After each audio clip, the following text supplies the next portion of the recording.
Thank you so very much, and welcome to the 6th Annual CHURCHILLS.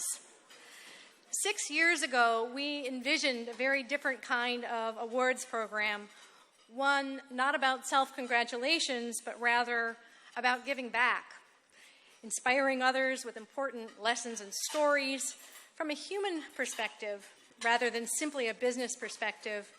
Being human is, after all, what truly binds us together. So each year, the Churchill Academy, a group of 700 people who were brought together by the Churchill Club to represent the broader business and technology community, they nominate people, companies, and teams that they believe are the greatest, most shining examples of 4 things that we collectively value, which are leadership, collaboration, social benefit, and innovation. These nominations then go back to the Academy for voting. And that is how we arrive at the selections each year. So, as we listen to the phenomenally accomplished people who are going to be on our stage this evening, it is important to remember that they are here as a reflection of our own aspirations and acknowledgments. Heartfelt thanks to our Academy members. We certainly could not do this. Without that. That is what makes this work. We also wish to express our thanks to the sponsors of this program. First, our innovation champion, Shell. We know from working closely with Shell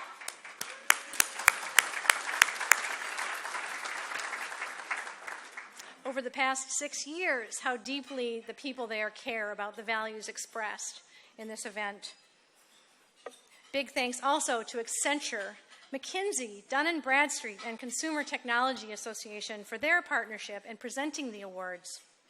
And also to our supporting sponsor, Silicon Valley Bank, especially the inspiring and dedicated leader of our board, Chris Stedman.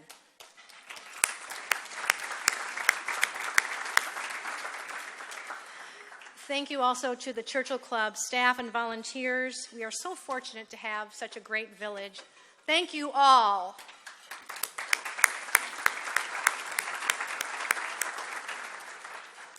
Led by the artist Pam Davis, there is a visual art performance piece happening in the room tonight. Pam and her drawing orchestra are using drawing, photography, and other media to capture fleeting micro-expressions and gestures that reveal the emotions beneath the surface of what is happening at this event. You'll see their works on the screens tonight, and I urge you to visit their station at the back of the room before you leave and see what they have created. It is yet another opportunity to connect with our inner sense of creativity and humanity. And it is now my great pleasure to welcome to the stage Geert van der Wouw, Managing Director of Shell Technology Ventures. Geert.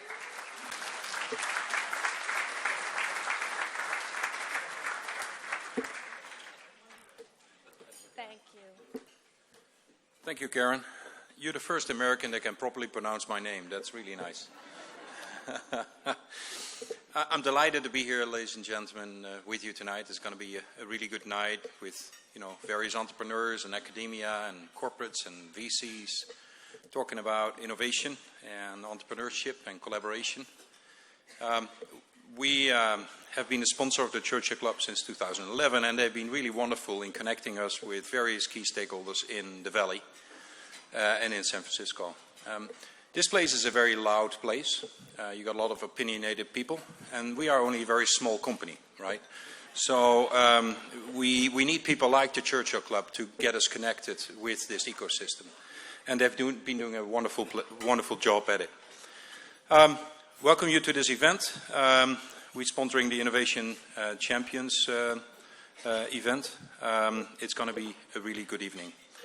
Why are we interested to be connected with you and with other key players in the region? First of all, we have discovered that some smart people have managed to escape working for Shell. And as unfortunate as is, a lot of them work in this area. There's a lot of smart, innovative people working in the startups and the academia in this region, and we're trying to actively reach out to them through various programs that we have in Shell, including my program, Shell Technology Ventures, which is the corporate venture arm of Shell. We also have Game Changers. That's a special group in Shell with people that have brains the size of watermelons, and they really reach out to innovators and inventors that can come up with potentially revolutionary ideas that can change the industry altogether. And I think Marianne Marino is somewhere here in the audience. There she is. This ecosystem is also important because our industry, the energy industry, goes through a couple of formidable transformations. First of all, we're going through an energy transition towards a lower carbon future, which obviously makes companies like Shell's get very interested in new energies, renewable energy solutions, not just on the hardware side, but also more on the customer-facing side, data propositions around the home, distributed energy generation and storage, very much propositions around connected cars and connected customers that we are looking at. We are the second largest power trader in the United States, and increasingly our customers are asking for additional value proposition from our side. So you guys can help us develop those propositions. The second revolution we're going through is, quite frankly, a digitization or digital revolution. As the oil field becomes digitized with new sensors, IoT solutions, big data solutions, robots. We just recently tested a robot to operate an offshore platform in Kazakhstan, which is unmanned because of high H2S concentrations, and really using robots in environments where you really don't want to have people operate for us. As TV, we invest in early and late stage energy startups. In the oil and gas domain, but increasingly in the new energy domain, the digital domain. We also do fund-of-fund investments in other venture capital firms in order to get eyes and ears on the ground to really understand who's investing in these ecosystems and why and where. And we invest in spin-outs, and the latter is probably the most difficult thing that you can do as a corporate, to try and spin out new companies from a large company like Shell and create an entrepreneurial environment, and we have been successfully doing so since the late 90s, with several large exits since then. Now, we need partners like you to actually support these startups through that valley of death. The energy industry is an industry that is relatively capital intensive, as you may have noticed, but also you need tenacity in terms of time. It takes simply a lot of time for energy startups to come through that valley of death. It's not like the next version of Apple's iOS 8 software version, where you can roll it out to billions of customers in a matter of days. No, it takes 6-8 years for an energy startup to actually scale to a proportion that is meaningful in our industry. We have invested in several startups in this environment. Mana, big data solution. We met with those folks today. Jelly, which is very much a software company connecting energy storage with microgrid systems. I think there's some people from Jelly here in the room. There you go. And also GlassPoint out of Fremont. They are a concentrated solar company. They are now building the largest solar field in the world, a 1 gigawatt plant in Oman. And I can tell you it was quite interesting when we told the original VCs investing in this company that the company had to move its headquarters from Fremont, California to Muscat, Oman. They literally had to take out a Freeman McNally Atlas of the World to find out where Oman was located. So they are there now. They are established. They are making a lot of progress, and we're happy to see how we can help.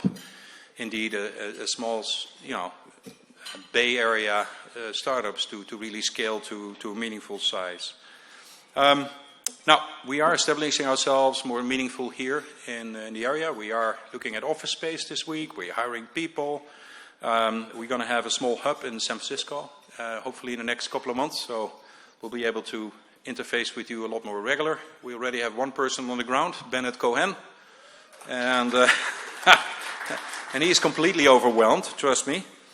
And I'm looking forward to hear to the various inspiring speakers tonight. As they share their perspectives on the field of innovation and collaboration and entrepreneurship with us. With that, I want to thank you very much and have a wonderful evening.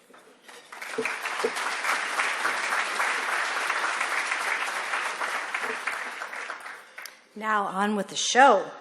It's a big honor to introduce Geoffrey Moore. He is a legend in the industry, and he continues to make enduring contributions to help us better understand and capitalize on disruptive technologies. Let's give our warmest welcome to Geoffrey Moore.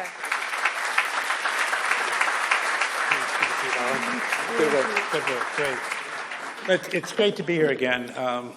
This is a pretty special evening every year. And you know, as Karen was saying, the awards, we're going to present 5 awards tonight. And every one of them is going to go to a distinguished individual representing an amazing accomplishment. And our valley is about achievement, and we really like to honor the achievers in our valley. But there's a higher purpose to this award ceremony, and that is to activate every one of us in this room to the values that we're awarding. Because a lot has been given to us in this valley, and it's our job to kind of step up and give it back to the world. And so I love the taglines that the Churchill Club has developed around each one of these awards, because I think we each of us needs to internalize them. So the Game Changer tagline is, "You changed how things are done, and there's no going back." So you might think to yourself, gosh, in the next year, is there anything I could do in my own local little world that people would say, wow, you changed things for the better, and there's no going back? I mean, I think each one of us should say, could I do that next year? Is that, because if you can, you should. You should. Global benefactor. The thing that's cool, the tag here is, thanks for thinking big. Because I think, we all benefact at some level. We all give back at some level. Thanks for thinking big says, we're playing it too small. Most people play their lives too small. You're bigger than that, but it takes risk. And one of the things this valley's been so good at is taking risk for impact. So your life is your impact agent. I hope tonight you get inspired to take more risk with your life to have a bigger impact, because you can, and we need it, right? The magical team one. The thing is, you guys nailed it. Wouldn't you like to have somebody say that about you in the next year? You nailed it. When was the last time you nailed it? It's like, well, it might have been a while, right? But you nailed it. What a cool thing to have somebody say to you. It was something important, and all of us have the capability to nail it. It's all there. If we play big, we can nail it. Not every time, but we can, and we should. And then the fourth one, legendary leader, couldn't have done it without you. That would be a very cool thing to have somebody say about you. Wow, we just had a great success, and you know what? We couldn't have done it without you.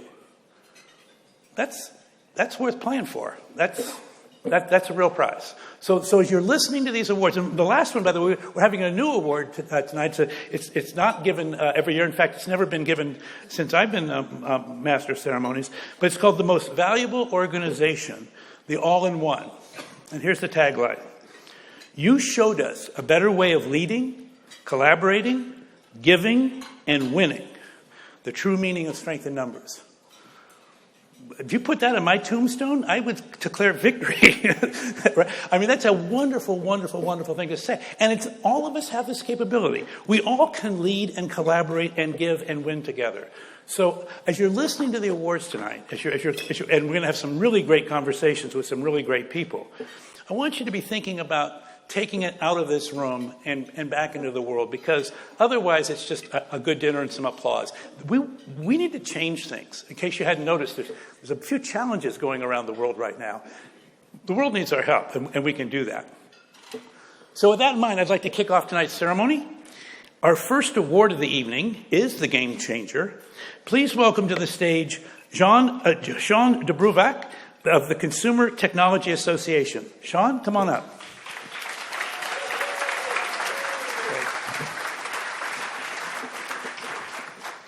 Thank you, Geoffrey, and I'd just like to say that I think you really nailed that introduction. All right, check. CTA is honored to be here this evening, to be a part of this wonderful and meaningful event, and to be a decade-long supporter of the Churchill Club. We're actually based in Washington, D.C., but whenever I'm out here, I always try to stop by and visit our friends at Churchill Club. And so it's an honor to be able to present the Game Changer Award tonight. It is not often that companies actually get to change the world in a significant way and change the way we live our lives. This company hasn't done it just once, but they've done it 3 times. Not that long ago, they pioneered actually mailing you DVDs, sending you DVDs through the mail, changing the way we accessed physical media. But not resting there, they then built a market-leading online content distribution channel and changing yet again the way we consume content. And along that way, creating entirely new terms like binge watching. They are now embarking on the 3rd phase of changing the game and changing the way that we live by becoming a major contributor to original content. This year they took home 9 Emmys. They've committed $600 million to original content. And when Reed Hastings took the stage at CES, he announced to the world that we were watching the birth of a global television network. So you guessed it, the winner of the 2016 Game Changer Award. Yeah. See, I was going back to when I was still having DVDs mailed to me. Now, fast forwarding to 2016, the winner, of course, is Netflix. Neil Hunt is here to accept that award, so please welcome me in inviting Neil up to the stage. There he is. Right here. And Paul Holland of Foundation Capital will join us as well for a conversation. I want to give that to Neil. Well, thank you. Okay. Well, that's there you go. Come on in. Yeah, thank you.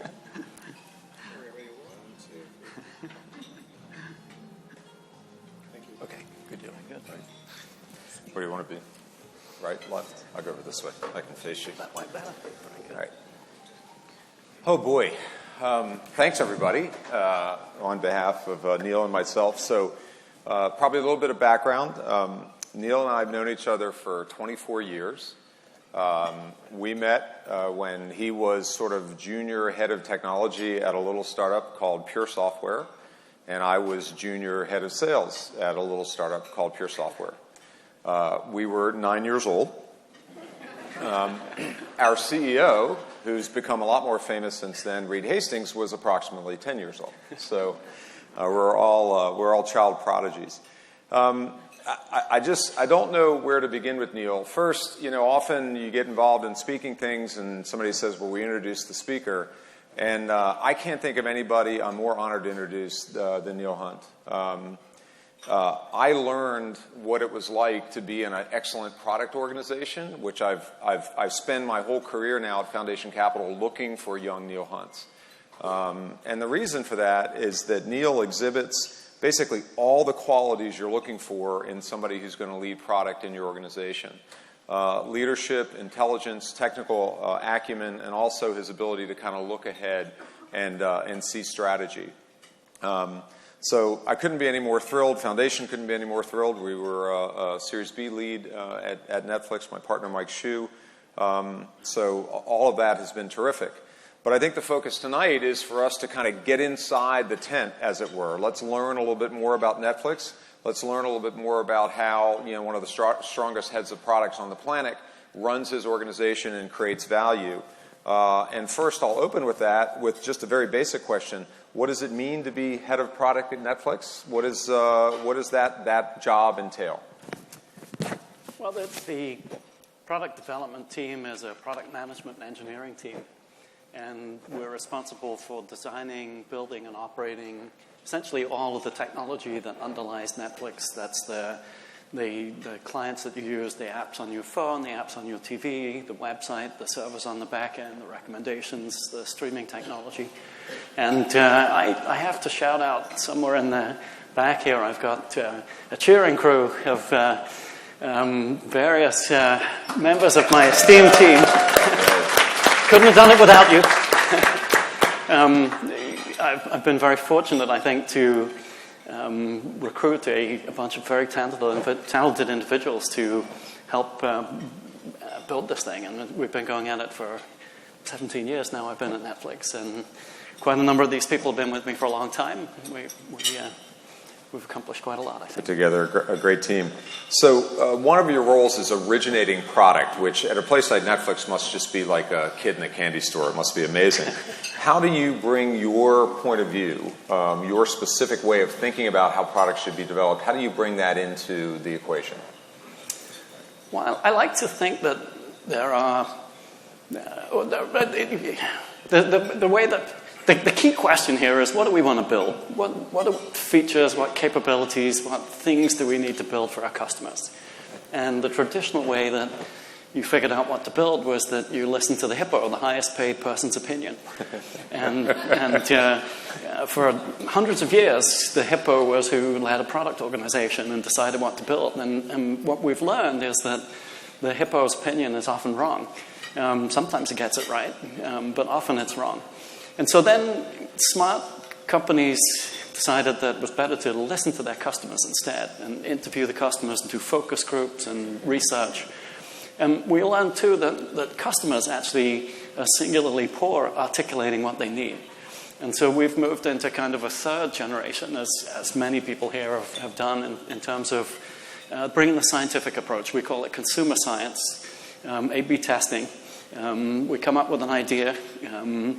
Maybe to a fault, we build it as a test case, and then we field the idea against the original to maybe 1 million customers each, and then we measure how people react to that. We measure the metrics that are of interest, the hours of streaming, the retention, acquisition, so on and so forth.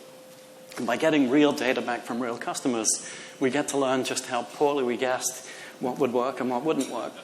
And occasionally we get a win.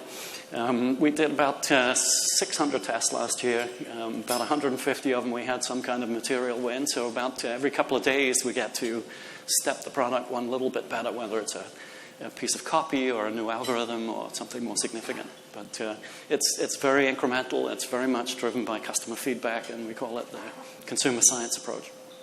It's terrific. So one of the things will change course a little bit. Normally, when we're talking ahead of product, you kind of veer away from sort of the HR issues and the people issues in the company as a bit of a stereotype that certainly doesn't apply in your case. But the notion of culture at Netflix has, of course, become a pretty big deal. And I understand that Sheryl Sandberg has called the Netflix culture document one of the most important documents in recent times in the Silicon Valley. How do you interpret that? I mean, you've been there 17 years, been running product. What does that question mean to you? It all started back in about 2000. And many of you may remember that there was an internet bubble in 2000 and it burst. And we were kind of in the wrong place. We were spending heavily and had a big team of 20 or 30. And we were running out of money real quick. And we ended up cutting deeply. We cut about a third of the staff. And it was an extremely painful experience. But the remarkable thing was that along with cutting staff, we cut a lot of surplus things that we were doing. We really focused on what was important. And we began to realize that, you know what, this actually feels pretty good. We've really focused in on the things that matter, and we've got the right set of people, and we're really going to make this happen. And there are a lot of discussions came out of that effort. Discussions about how to run an organization that would avoid the chaos of complexity. We knew that if we were successful, we were going to be a big organization. My team's about 1,600 people now. How do you run a big organization without tripping over your toes? And we worried about process being the rules that prevent you getting in trouble, but they also prevent you doing things nimbly and aggressively. And so we spent a lot of time thinking about how we could do things differently and better, and we came up with freedom and responsibility. And the idea to treat people as mature adults, give them the freedom to go what needs to be done, eliminate the stupid rules, and then expect people to take responsibility for doing the best thing for the business, the best thing that you can do. And from that starting point, we engineered things like candidness and feedback. You know, let's make sure that if you don't like what somebody's doing, you don't just tolerate it. You tell them that they're doing it wrong, and you give them the interesting feedback that helps everybody to improve. It's a great gift. is difficult and painful to give that feedback, but it's a great gift to get the feedback and learn that, no, you could have done that better, and it helps everyone to improve. And then, things like the no vacation policy that many of you have heard about. So a lot of those things come out of this. You treat people as adults, and you expect them to take the time they need to refresh and get their work done, and that's great. And so I think the culture has been a really big piece of keeping our organization nimble and effective. And I have to credit Bobby, who's sitting in the table here, as being our tech HR rep, and has helped us to really continue to improve. It's really a process continuing to try to grow better and better every week, every month, every year.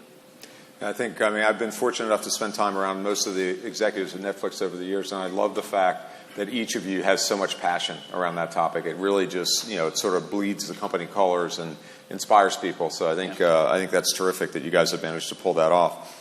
Back more, maybe you're into the technology and the product, data. Data is a huge element of what you guys do. Yep. Over the years, there's been lots of coverage about how you think about data, how you create different things around it. How do you think about it? Like, what's important about data? What do you care about? What do you not care as much about? What do you do about it? Well, it kind of goes along with the consumer science approach. It's all data-driven, what happens. But we use data for everything. But perhaps the most important thing we do with data is to confront the moment of truth.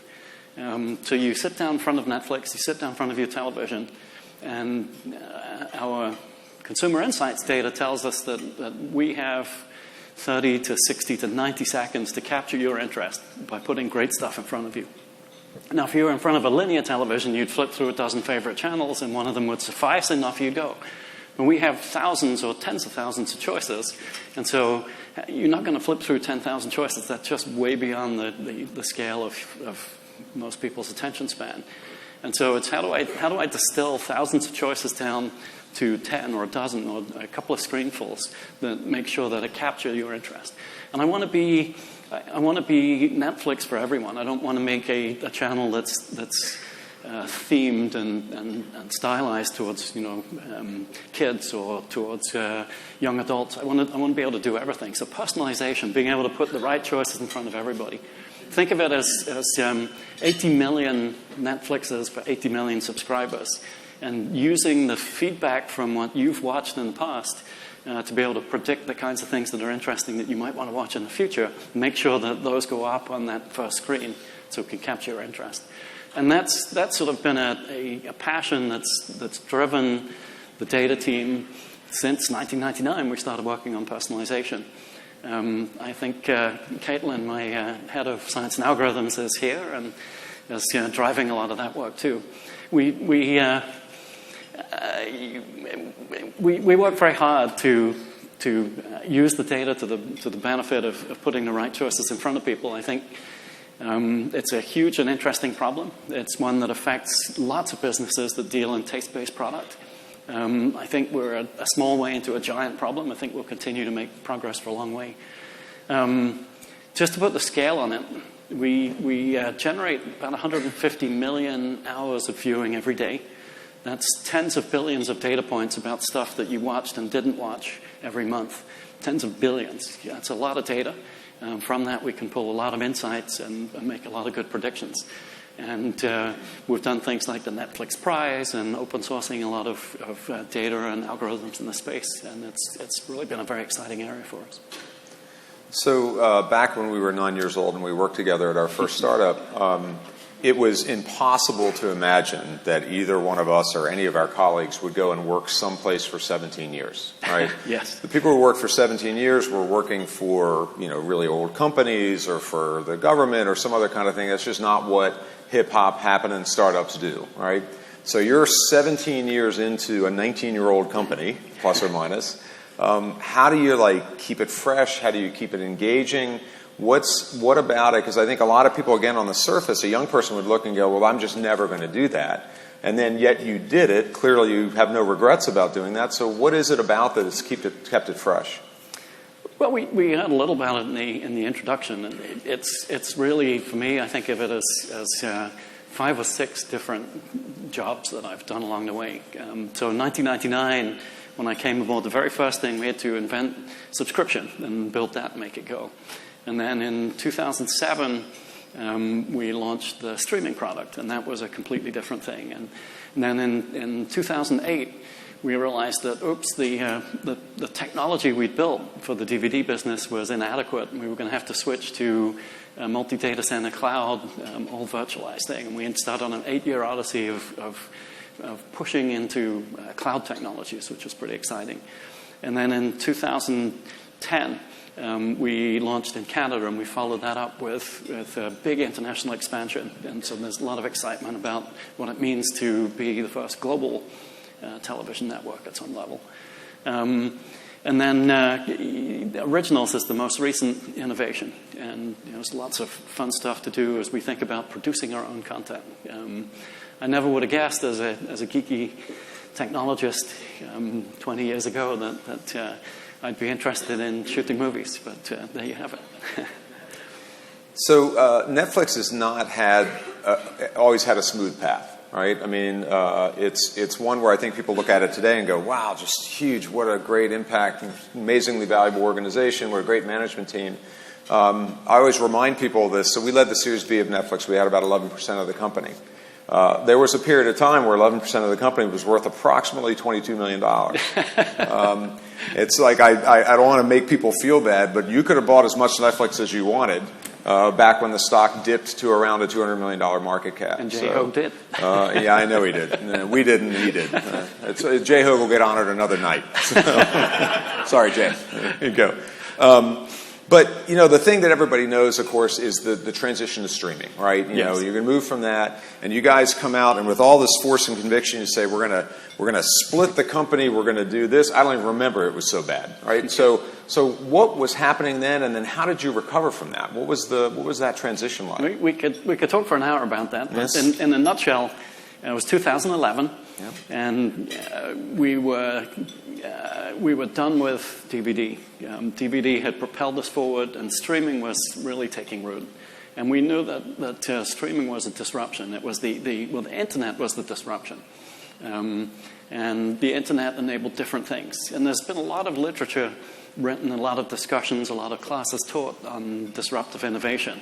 One of the takeaways is that very, very few businesses get to survive a disruption. It's the incumbent dies, and the challenger succeeds.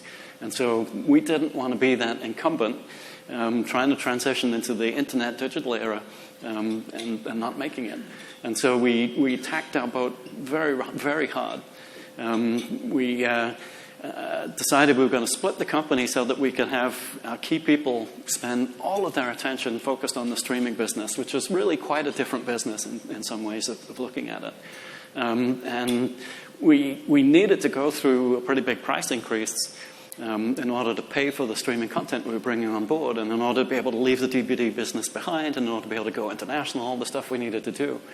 And we didn't do it gracefully, but we tacked that boat. And we pushed out the DVD guys, and they went to a different office, and they still generate a nice profit stream for us. But I and none of my team spends any time thinking about DVD at all. And eventually, we didn't sink the boat, fortunately. And we'll learn a bunch of lessons. We'll do it differently next time. But it had to be done, and it was going to be painful no matter what.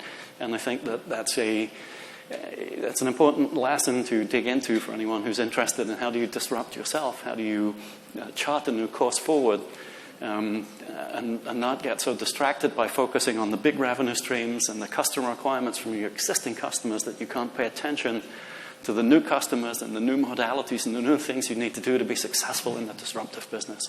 So that was the key lesson for us. So we're running short of time now. We're going to have to wrap up pretty soon. But I'd be remiss if I didn't ask you about the concept of original content. That was another one where people are looking and going, uh-oh, are they going to step in it again?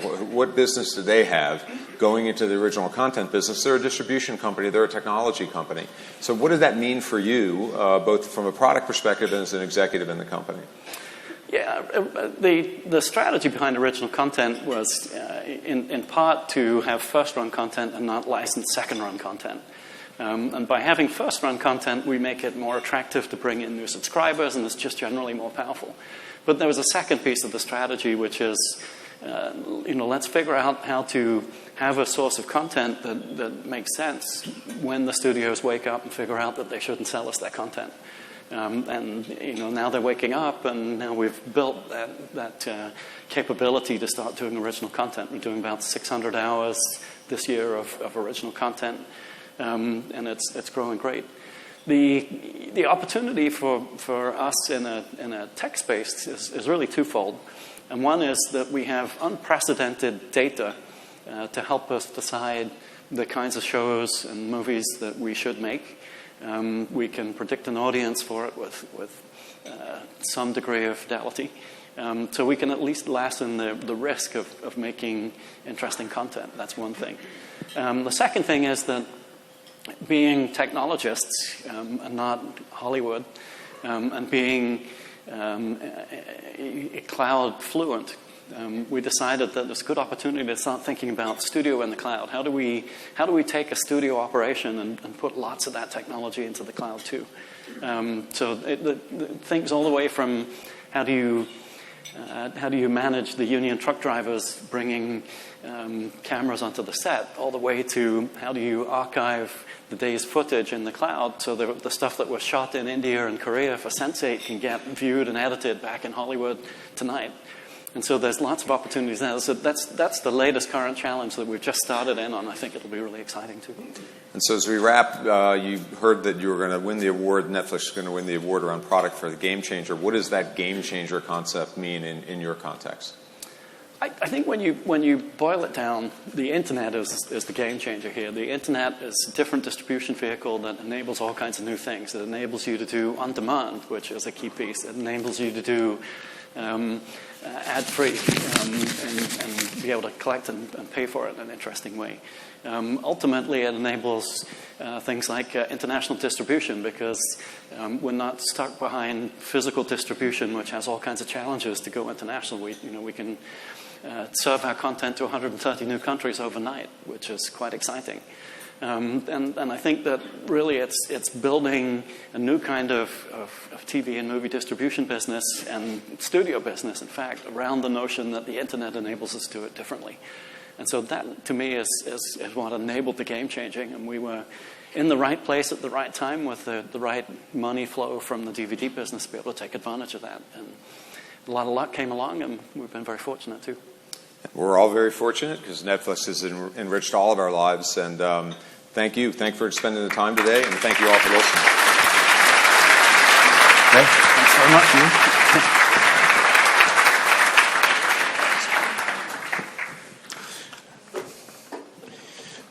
That's great. That was wonderful.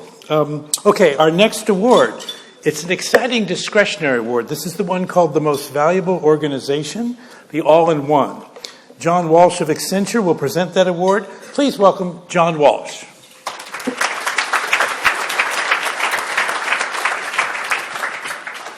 Thank you, Geoffrey. I'd like to start tonight by actually thanking Karen and the Churchill Club for putting on such innovative programs like this and bringing together so many amazing leading.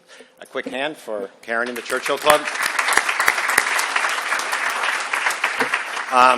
So tonight, as Geoffrey described, I'll present the most memorable or the most valuable organization award, the All-in-One. This award is reserved for that rare organization that embodies all four areas of excellence that we measure: innovation, collaboration, leadership, and societal benefit. I have had the pleasure of working with a number of leaders in this organization over the course of the past year, and I can tell you what they've accomplished and what they're setting out to do is truly amazing. But really, their success speaks for itself, particularly since the new ownership took the reins a few years ago. And in just a few short years, we've seen this organization named as the most sports team of the year in 2014. They won the 2015 NBA championship. They delivered the most regular season wins in the history of the NBA at 73, and the most combined regular season and post wins at 88. It is home to the most Googled athlete on the planet. responsible for the most exciting player acquisition in recent memory, which hopefully we'll hear something about tonight. They have presented us with a truly visionary plan to build out the Chase Center in the Bay Area District in 2019. And most importantly, they will be our NBA champions in 2017. God willing.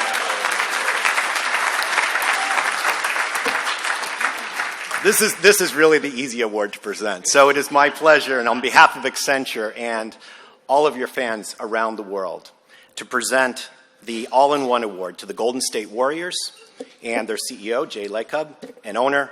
And I'm going to invite Joe, as well as Bob Fitzgerald, to join me on the stage for a quick discussion. For those of you who don't know, Bob Fitzgerald, many talented, 20 years now, play-by-play announcer for the Warriors.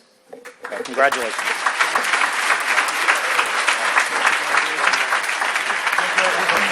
All right. Over here? Oh, yeah, over here. Yeah. I got to hand this to you. All right. Yeah, I'll take this. Yeah, actually, this. Thank you. Why don't you sit here? Okay, hopefully everybody was thinking the same thing I was during this. Is this a set from Love Connection or Match Game? I was just wondering. We have Bert Convey's mic here, but I feel like Joe's Bachelor number 3 or something. Just in all candor, I carpooled with our owner today. This is like the greatest Uber driver in the history of Uber. You could like ask him anything and he's got all the answers. But let's start with 6 years ago you buy the Warriors. I know, working there for 20 plus years, that they had 17 years of not making the playoffs. So when he's rattling off 73 wins, championship, 88 wins, it didn't come overnight. And so one of the tenets of the Churchill Awards All-in-One is leadership. And I think your venture capital background, the leadership was your evaluation of people and hiring people. Where do you synthesize that? Because we'll start with Bob Myers, who's your general manager, who was a player agent, which is hiring a bank robber to run bank security now, because he's your GM for your team. But talk a little bit about leadership and just evaluating the people in all the different departments with the franchise. Well, Bob, I don't know about bank robber. Maybe that's not the best analogy. But first of all, thank you to the Churchill Club for this award. It's a great honor, and I'm always amazed when a sports team can be in the same dais with some of these great companies that have obviously built very valuable organizations, employ a lot of people, and create a lot of value. So, to your point, at the end of the day, I like to say, my job is really kind of similar to what it was in venture capital for 25 years at Kleiner Perkins. It's really to pick people because, all I do is set high goals for our organization and then go out and get the very best people to hopefully achieve those goals, figure out how to do it. And that's what we do. We're relentless about the types of people we bring into the organization. And it had to be because when we bought this organization for the world record price at the time of $450 million, those are pretty expensive courtside seats. But when we did that, I remember sitting there at the first game and thinking, oh my God, this is terrible. What have we done? I mean, the team was terrible. I can tell you that in the first 6 months of sitting inside the organization, the management wasn't too good either. And we had to ultimately change, to your point about people, 80% of the management, 50% probably of the entire organization in terms of the people, maybe more. And who you choose to bring into an organization like that is, just like it is in a startup or in any company in Silicon Valley or anywhere, it's everything. It's the people. It's all about the people. Set high goals, hopefully have the right goals, and then bring in great people. Well, and I think that one of the tenets also is collaboration. And normally it's a top-down approach in pro sports where you have a GM or an owner and they make all the decisions and the team sinks or swim based on their acumen. Your basketball department, Joe Lacob, Bob Myers, Jerry West, Kirk Lacob, Travis Schlenk, Larry Riley, this is one where courageous conversations occur. Why should we do this? Justify this decision. Make your case for this player. Do this trade. Don't do this trade. Where does that leadership come about where the collaboration and the free flow of ideas is allowed and encouraged for the betterment success of the whole group? If you are and I'm sure that a lot of other guys in this room, there's some great CEOs, if you don't encourage openness, if you don't encourage having an opinion, you're not going to be successful. So the most important thing to me, anyway, in forming this organization, I've been a venture guy for a long time, been involved in building companies, but I wasn't the CEO. When you're there in the CEO's role, and by the way, it's your capital for the most part as well, the number one thing is you want to hear what other people have to say. You want to listen very carefully, and you want them to have opinions. So from day one, in our organization, number one, you have to have an opinion or better be somewhere else. And we air them. We shut the door. We air the opinions about the draft, with player selection you're referring to in basketball, but on the business side as well. We air opinions. We argue. We yell at each other even. We're pretty open about this. And at the end of the day, we don't take forever to make a decision. We accumulate all the data. We analyze. We come to a decision. We close the door behind us, and we're all on the same page, and we make the decision, and we go forward. Obviously, we had an architecture, a framework of what we were interested in building that was the basis for the types of players we're going to bring in, because it is about architecture, just like it is with a product or a company. You're building a team. So that's what we had to do. We had to encourage this kind of discussion, this kind of discourse, which always is a good thing. So I guess what I'm saying is the only thing I brought to that party was, having seen a lot of companies over a lot of years, having seen a lot of CEOs, I knew that what I didn't know, which was most everything. And I just wanted to encourage discourse, encourage conversation. And the only thing I'm good at really is listening. And if you listen hard, and that goes for inside the organization and for outside the organization, you listen hard, and smartly, you're going to come to the right conclusions usually. Branch Rickey, who ran the Dodgers for years, said luck is the residue of design. Well, the Warriors got really lucky this summer with Kevin Durant signing as a free agent. But it wasn't a multimedia extravaganza. It wasn't financial overpaying. It was you traveling with several of your players for the personal pitch to join this organization. It really was your collective group of players as being part of the Warriors that eventually sold him on wanting to join and be part of this elite team. People ask me all the time, why did Kevin Durant choose to come to the Warriors when he could have gone to any other team and frankly looked better doing it, right? Because he got criticized this summer a lot for joining a team that had won a record 73 games and came within, unfortunately, 56 seconds of winning another championship. I think it was 56, am I right? It's hard to forget. He came fundamentally because of two things. He came because of the culture of the organization that we had built, the honesty with which we represented and built it, and more importantly, he came because of who he was going to play with, the players. Not because of me, not because of Bob Myers, not because of Steve Kerr, our coach. I mean, the Bay Area helped. Some of these things all helped. A call from Jerry West helped. But he came because of these players who I flew out there to meet with him in a strange place, East Hampton, which is very remote, by the way. On July 1, it's hard to get a hotel room, by the way, too. But we went there with all these four key players, and we met with them, and we just honestly and openly said, this is why you should join this team. And these guys sold him on that. We didn't even we had a presentation. We're good at making presentations. It's the business we're in. And didn't even show it.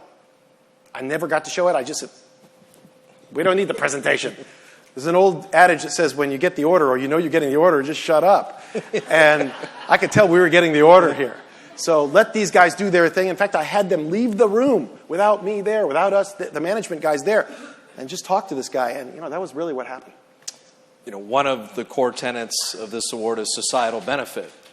And you have, sports is one of the last communal places that people gather. There's 20,000 people at Oracle enjoying the Warriors. We talk about social media. Sometimes these phones and other devices make us the most antisocial. When you get 20,000 people cheering for Steph Curry and Kevin Durant, we have a psychotic owner courtside who's enjoying himself as well. That's about a communal event. And your societal benefit is the Warrior Foundation. You give away more millions of dollars than any other sports franchise. You do it in groups of $30,000, $40,000, $50,000 increments. I've made those phone calls to all Bay Area organizations for underprivileged people. And when they get a phone call saying the Golden State Warriors would like to give you $50,000 to better your community or do something special, we talk game changer, it's life-changing for some of these groups. Where was the impetus for that? Because that had not been done in the NBA prior. Well, that might be a little aggressive. He's a great salesman, as well as being our broadcaster. It might be a little aggressive to say it hasn't been done. It's been done, but probably not thought of as being done in as big a way as we thought was necessary to do, and certainly are on our way to making it a lot bigger. And that is the giving that this organization does. We are, essentially, and you've heard this from other owners of sports teams, I don't really own the team. Who owns the team is, at the end of the day, the fans, the community, because it's going to be here long after I'm gone. So we have a role in society, at least in the Bay Area, at a minimum, to do good, to use that product, that the fact that we get all that attention, that dais, to do good. And one of the ways we can do good, you have to pick your mission. It's like anything else. For us, it's underprivileged education. And from day one, our goal would not only win an NBA championship. By the way, that is number one. I will be clear. Not only to win an NBA championship, but also to do good in the Bay Area community with this platform, if you will. And so we started the Warriors Foundation, or restarted the Warriors Foundation. And a lot of you have been involved in, I'm sure, various things where you raise money. They create an endowment like universities do. I'm not saying it's a bad thing, but you only give away a certain percentage every year. I don't know. I don't have the patience for that. We wanted to have an impact, so we give away everything we raise every year, and we start over. It's a lot of hard work. Thank you. But that's what we do. I think we gave away $3 million this last year, which is the largest, unfortunately, the largest in the NBA. And I can tell you that is going to grow by leaps and bounds as whatever we do in terms of building our organization for the future, we are alongside, and we'll sort of announce a lot of those plans pretty soon. We're going to be increasing the role of the Warriors Foundation, again, targeted at underprivileged education throughout the Bay Area. We're going to announce a lot of new programs, and I think it's going to be pretty surprising to a lot of people, the magnitude to which we're going to take it. This is my phrase for Joe and the ownership, and we have a lot of our executives here, and that's agitate for excellence. You win a championship, and most people put their feet up. We won a championship. We sit back, and then we top 83 wins with 88 wins. And then, well, everything's sold out. We'll just enjoy everything at Oracle, the ticket prices, the luxury suites, the sponsorship. Now let's build a new arena in San Francisco, in a city that has never had an arena ever. We'll privately fund it. We'll buy the land, and we'll build it ourselves. The innovation or the follow-on of not being complacent and agitating for excellence, where does that mindset come from, and why do you demand that from all the departments within the franchise? Fear. Fear. I'm scared. I'm not going to get to do all the things I want to do in life. So I don't have patience. I don't have time to screw around. And I know look, I'm not going to criticize other sports team owners. They can go about doing whatever they're going to do. And I know how teams build arenas and stadiums historically, which is they go get public money. I knew in the Bay Area that was very unlikely or was going to take a long time. And so from day one, we just said, forget it. Okay? Let's just do this privately. It's going to be really hard. It's going to be more expensive than you do it anywhere else. It's going to cost $1.1 billion, by the way. Most expensive arena ever done. It's just what it costs in the Bay Area. You know what the cost of business is. You do it every day. All privately financed. All, 100%, including buying the land, building the underground parking that doesn't exist in the mud, the Bay mud, which is a very expensive proposition. And at the end of the day, we're just going to have to figure out a way to make it work. We're going to have to figure out a way to pay off $1.1 billion and make it still be a profitable business. And the way to do that is to, frankly, think big and to think these are the things we can do. We can create a large enough organization that's going to be profitable, that's going to be able to pay off the debt service required on that, that's going to build an arena that will be around for 50 years privately. And I think we're proud of the fact that we're doing it that way. And the truth of the matter is we have more control over what we're doing by doing it that way than we would if we were publicly financed. So I'm not saying everyone has to do it that way or can do it that way in other places. I thought we could do it here, and we are doing it here. And it's working. Could you be a little more passionate? The next time we do one of these, could you bring a little more passion to the thing, please? I mean, Joe, come on. It's like being courtside in one of the games. I can't control myself. We had an ugly incident at dinner because when Garrett was talking about Shell and robots, Joe was feverishly taking notes because he was like, Durant, Curry, some robots. This could be something. So you never know with this guy. What would be the final takeaway? If people said, I came to the Churchill Club, I saw Joe Lacob, he told me about the Warriors, where they've gone, where they're headed, and you want this group of elite people to take away something about the Warrior success that maybe they could co-brand or bring into their organizations? Well, you know, I have the fortunate aspect of the fact that I have been involved in the Valley for a long time, 25, 30 years, building companies and helping build companies. And, you know, there's something about the nature, as you all know, you live here, there's something about it that's different than everywhere else. You can talk about doing this in Boston or other places they do tech companies. It's just not the same. We have this history. We have this culture. I don't know if it's in the air, whatever it is. It's all around Stanford and everything that gets done. And, you know, I think we set our mind to say, here's an organization. I've been going to those basketball games for a long time. Bob, you were broadcasting them. Yes, I was. And I don't know how you made them seem interesting, but you did. They were terrible, terrible, terrible. Okay? Awful. And like everybody who wants to own a sports team, if you're a kid or an adult or whatever, you sit there and say, I can do better, because everyone thinks they can do better. Right? That's what sports is all about. And I said that. I can do better. And the truth of the matter is, you can do better if you set the goals, hire the people, and just say, we're going to win. We are going to win. We are going to relentlessly pursue excellence in our organization. Inside, out, we're going to deliver a tremendous product. We're going to make people proud, and we're just not going to quit until we win the championship. And we're going to set a goal. We're going to win that championship. And that's the way we pursued it. It's the way we set it up. It may seem crazy to some people. It may have not seemed plausible. Some of the things that I said, I wish I could take some of the things back that I sometimes say.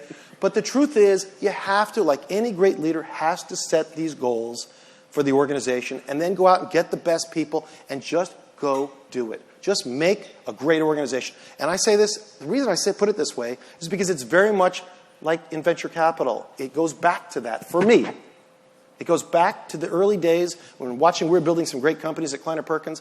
And, you know, at the end of the day, it's all about not how much did you invest here or there, how did you seed money here or there. No, it's not about all that financial stuff. That's the easy part. The hard part is building the companies.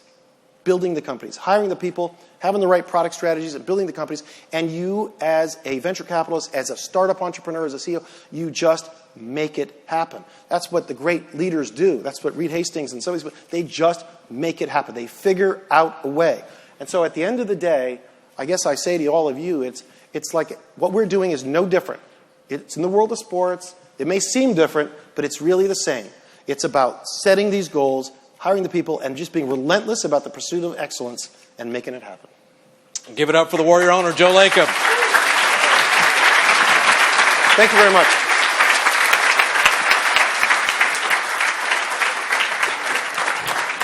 That's great. Good job. Good job. Okay. Next up in our awards is maybe my favorite. They're all my favorites. The global benefactor. Please welcome Janaki Akella of McKinsey to introduce this award. Janaki?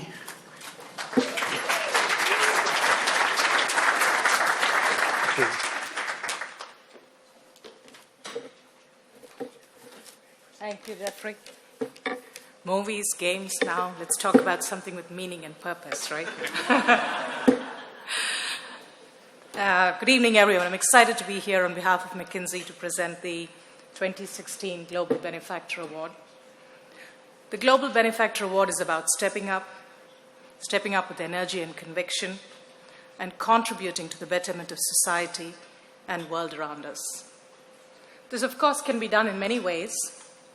Philanthropy, dedicating one's life to particular causes, an individual's philosophy, whether they do it personally or professionally. This is a theme that particularly resonates with us in McKinsey.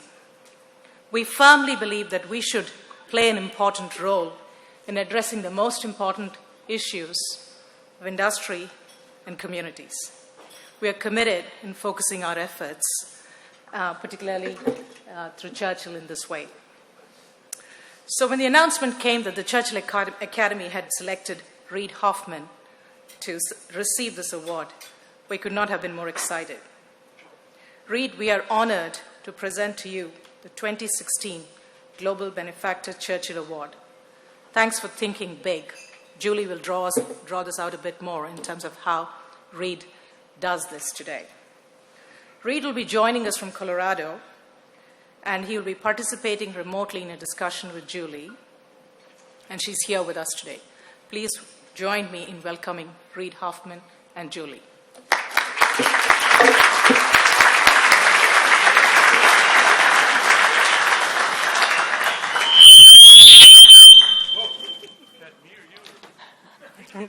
Hi.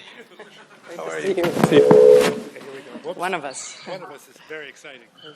All right, please come over here. There we go. Yeah, yeah. 3, 2. Thank you. Okay. So how are you going to do this? I was hoping you'd tell me. Okay. There he is. There he is.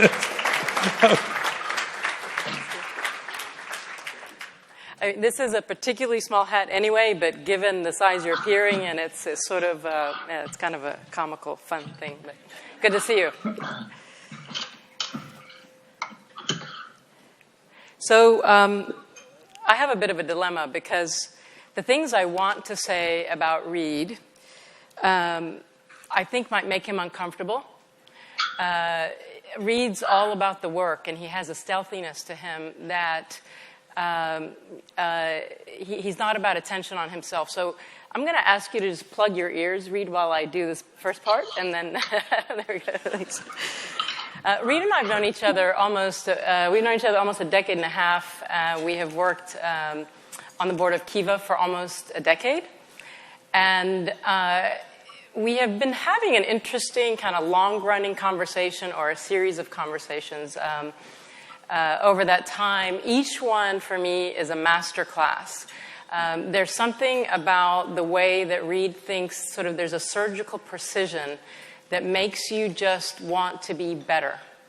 And so I just feel an incredible sense of gratitude, and I'm just humbled and honored to be able to do this with you tonight. I feel just incredibly fortunate to call you a friend. So if there's one word that describes Reid, it's scale. And he thinks about scale in everything that he does.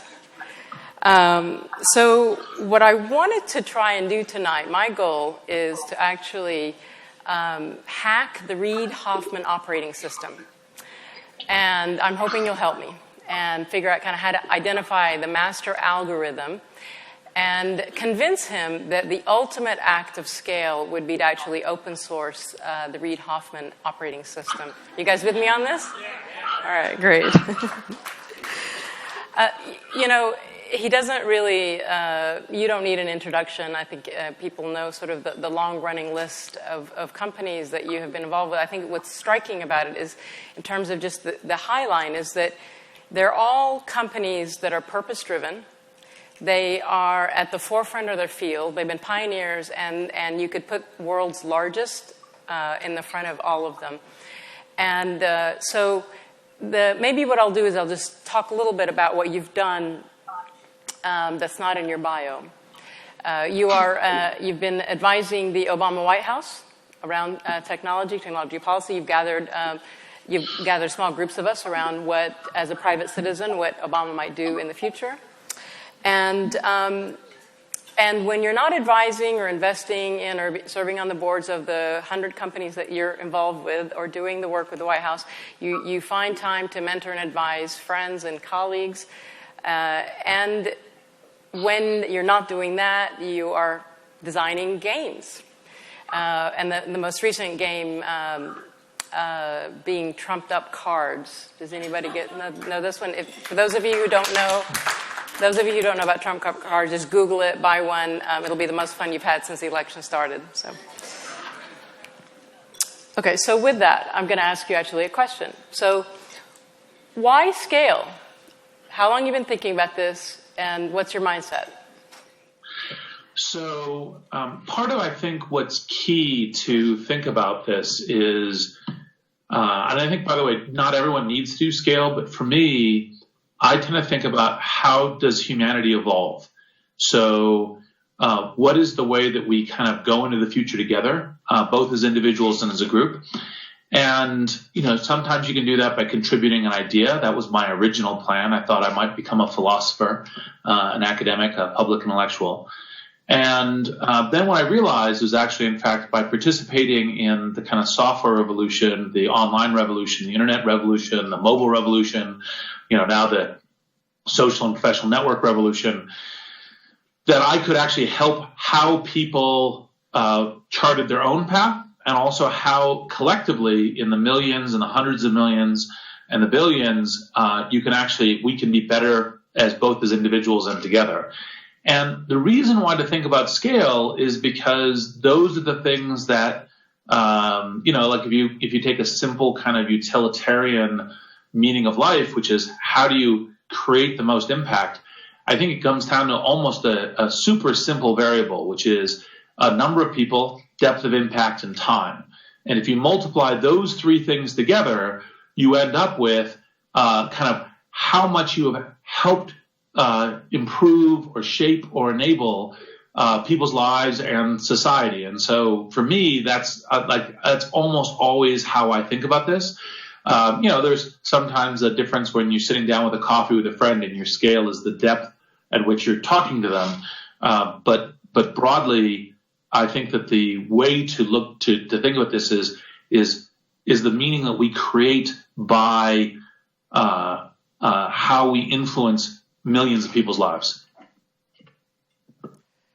So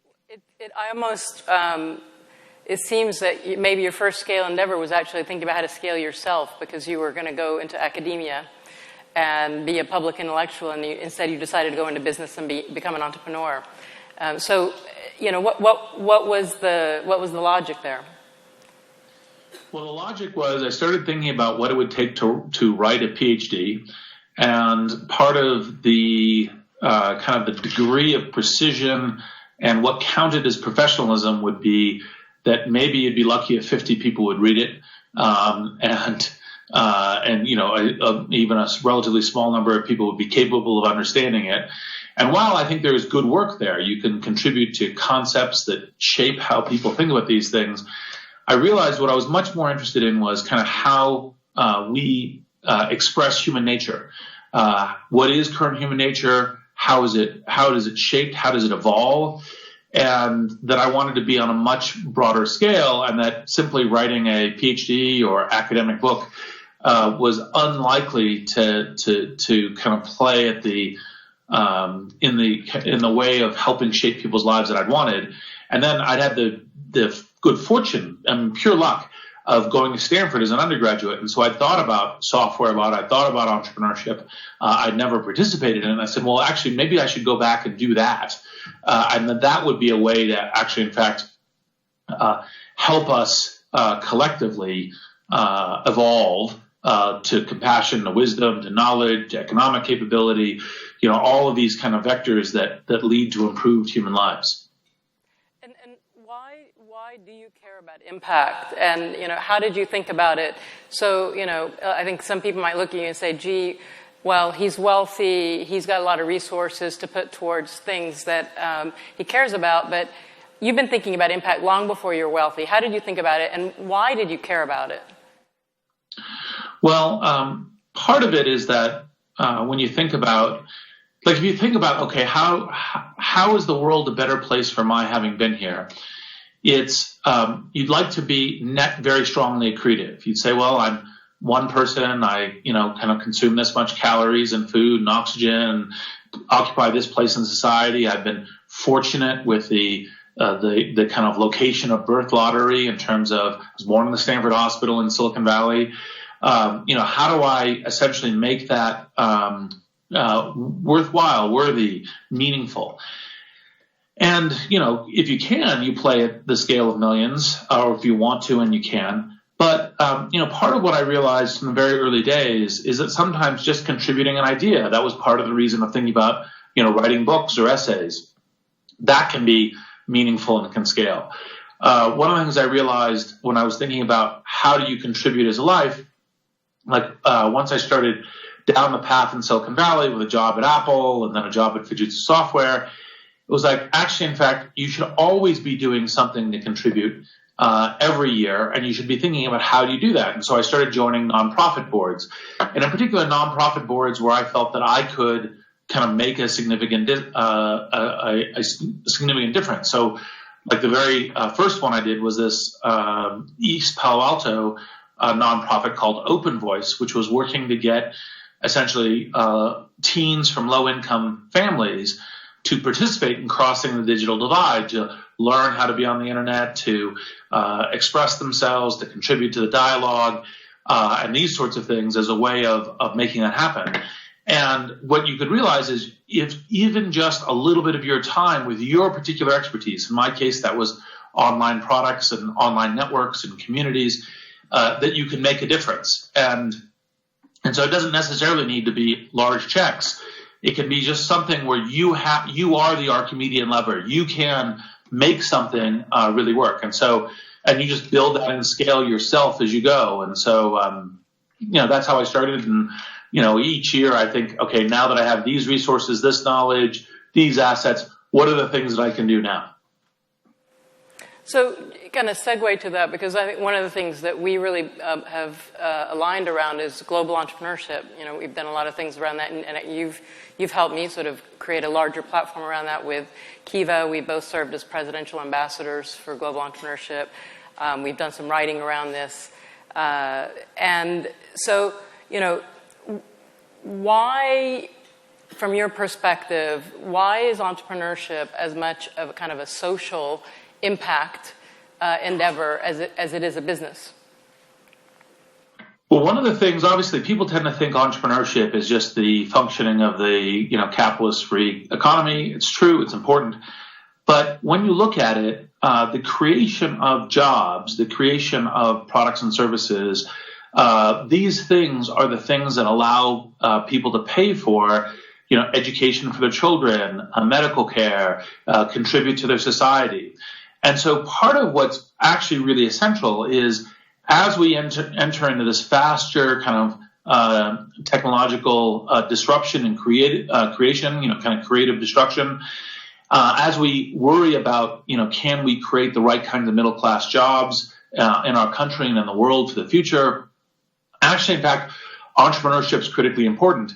And what most people don't realize is that most systems tend to harden against entrepreneurship. Once you get all the haves, whether they're businesses or wealthy people or whatever, they tend to say, oh, no, let's lock this system in and make it just work for us.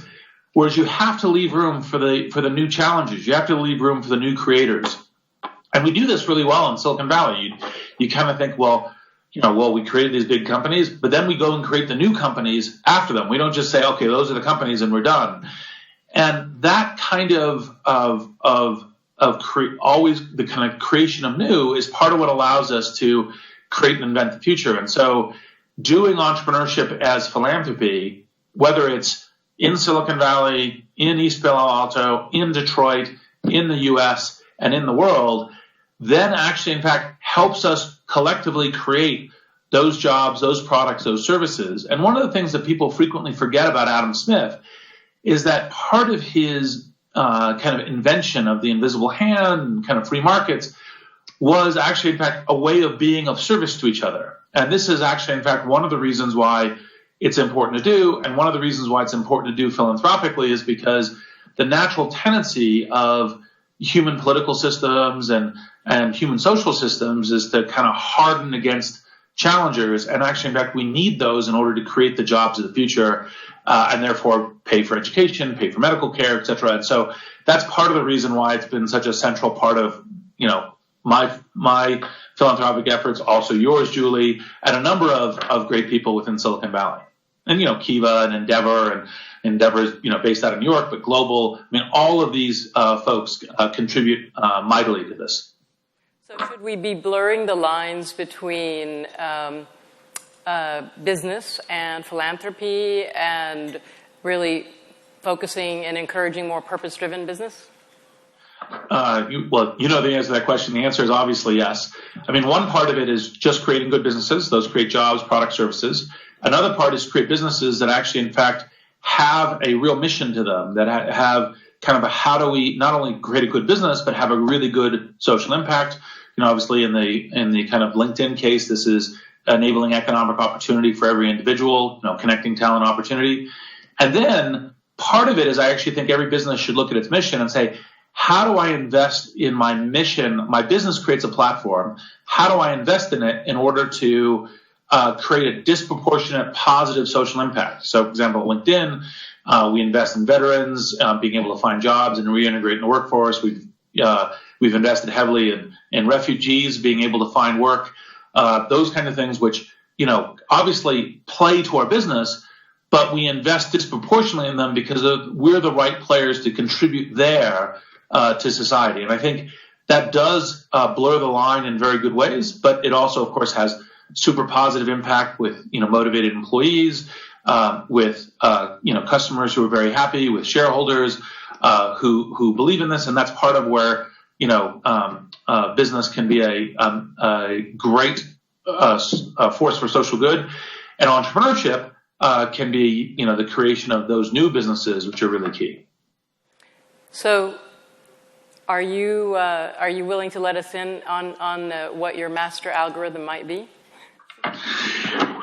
Well, it kind of starts with you look at the outcomes and you think how many people, what kind of depth of impact with them, and then over time. And part of the reason why business models are really useful, one of the things that we do very well in Silicon Valley, and part of what I try to apply to all aspects of my philanthropy, or the vast majority of them, is because if you can actually make the business model work, then you can potentially create infinite organizations that are creating good social impact, good social change for individuals year after year, and that creates a large integration under the curve. And so you then say, okay, well, what's the way that I can get this thing to scale? How do I build it to scale from the beginning? How do I get customers? How do I have the organization do that? And how do I go through the phases? And that's part of one of the reasons why one of the books I'm working on now is blitzscaling. It's one of the things that we do very well in the Valley. And then how do we think about those variables from the very beginning, where you get one or more what I call Archimedean levers, which when you pull on them, you get to this scale impact of number of people, depth of impact, and time. And time is in part business models and an ability to continually fund it. So if there's one thing that you would like people to remember or take away from tonight, what would that be? What I would say is that your own ability to contribute at scale, you always have it. You don't need to have a large bank account. You don't need to have a, a completely unique position, like a big social media position or something like that. I think that actually, in fact, you can do this by where do you have expertise, and where is there some scale organization that's already creating a platform that you can contribute to and help amplify. Whether that's, for example, what Julie and I are doing with Kiva, trying to make like micro entrepreneurs all over the world enabled through the capital, through an online marketplace. Whether or not that's helping new entrepreneurs, whether or not that's working in a particular company that has kind of a scale impact and helping it with its mission and having a broader social impact. All of us can do this. And so you just think about, okay, where do I have a unique set of assets, a unique knowledge, a unique position, and where can I contribute? And then do so. And I think it's doable for everybody. So that's what I would hope that everyone would take away. Okay, so well, if you'll indulge me, I just want to close by a passage from a Khalil Gibran quote, which I think sort of gets at your operating system. It touches on the impact you've had in the world and in a way that's touched me. You work that you may keep pace with the soul of the earth. When you work, you are a flute through whose heart the whispering of the hours turns to music. When you work, you fulfill a part of Earth's furthest dream, assigned to you when that dream was born.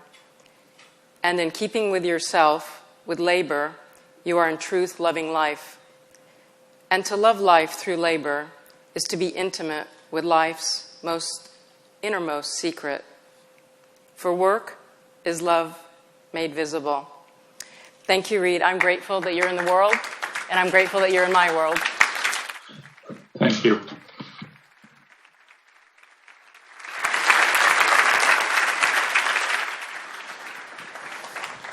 Come on down. That's great. That's good to see you. Wow, lots to take home tonight. Okay, 2 more awards. Next up is the Magical Team Award, and let's welcome Rob Papalardo of Dun & Bradstreet to come up and present that award. Rob?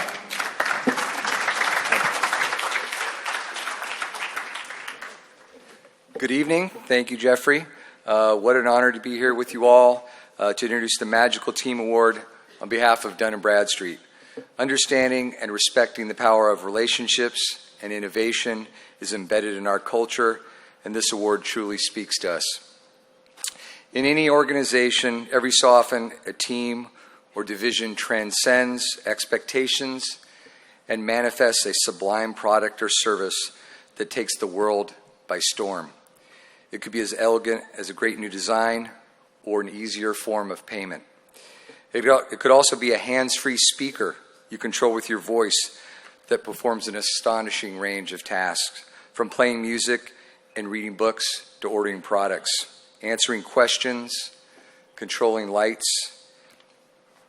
and is on the way to doing so much more. You didn't know you needed it, but now you can't imagine being without it. This year's Magical Team created such a product that is taking the world by storm. This team made the difference, and they absolutely nailed it. We're so pleased to be presenting the 2016 Magical Team Award to an amazing team for collaborative breakthroughs that resulted in an irresistible product. The 2016 Magical Team Churchill goes to the Amazon Echo team. Let's welcome key team members Mike George and Tony Reed, who will be joined on stage for a conversation with Tim O'Reilly. Welcome.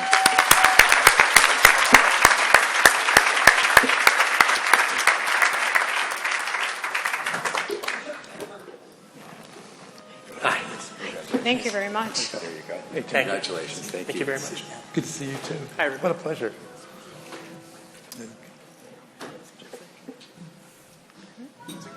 Oh, certainly, sir.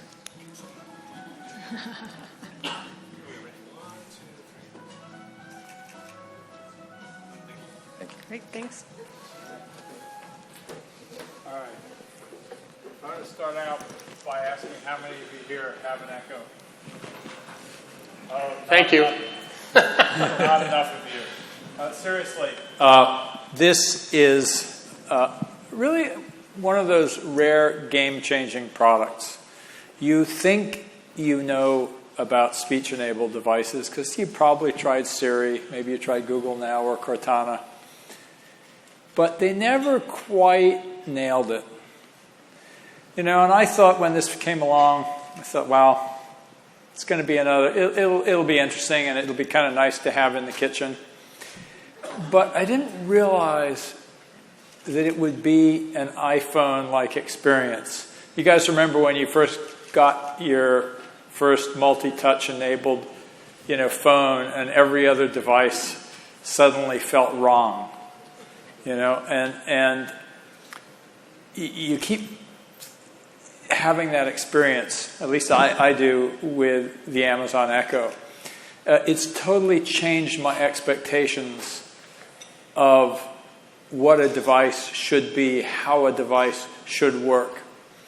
The fact that it's always listening, but perhaps more importantly, the thoughtfulness of the design.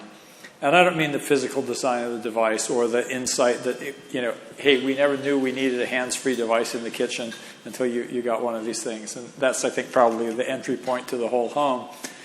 But really more that they have thought through the interactions so well.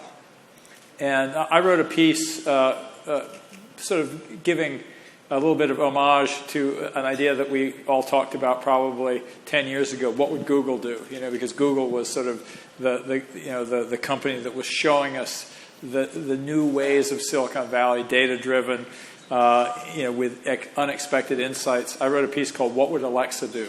because I think Alexa is really showing us how to think about human-machine interface for the future. And I'm so pleased to be here with Mike and Tony, who I've just met tonight. And I'd love to talk with them a little bit about this really magical device. And I would just say it's not a very expensive device, and every one of you owes it to yourself to go home and order one, because it will change the future, and you will want to have been there earlier. You'll wish you had it already. So, but let me start. You just received this award for the magical team. And yet when we met earlier and we're talking about this, I pressed you, who's responsible? Like, who's your Steph Curry? To speak of another magical team that we just heard about. And you're very slippery on the subject. And instead, you said, well, we have a process at Amazon. And so I'd love you to talk about that process, Sure. Because that seems to be what makes the products happen. Okay. Jump in anytime you want. Sure. It starts with the first thing that Amazon is about. Our mission technically is to be the most customer-centric company on earth. That's actually the mission statement. And if you look at product development process, we get the kernel of an idea, and we think, can this be fundamentally different and more important for our customers? Is it something that could be game-changing and big? And can we do it? And then our process kicks in, our mechanisms kick in. We have a thing called working backwards. And we write the first thing we do when we get one of these ideas is we write a press release. We write a press release that ignores every single technical thing that we know we can't do. It's just aspirational. And we say, if we release this is the best possible thing we think we can do for our customers. And then we write FAQs. And we try to identify every question that we would receive if we issued that press release. And we answer those questions in an aspirational manner as well, ignoring every single technical hurdle we know about. And then we mock up every single customer-facing thing that we're going to build. And in some cases, we'll actually build things. And there's a team doing this. And we're in rooms, and we're debating things. And we have vice presidents, and we have entry-level software developers. One of our leadership principles is to have backbone, will disagree, then commit. So people in that room are bound to speak up if they think what we're building is not right for customers. So we'll have pretty interesting, unfiltered debates about what's right, and it doesn't matter what your stripes are. So, and then after that happens, if we're convinced that we've got it right, and we iterate until it's right, then we start. Then we start to build. So, in terms of getting it right, again, this is my sort of personal experience with the device. Part of getting it right involved sort of rethinking the interaction from the ground up.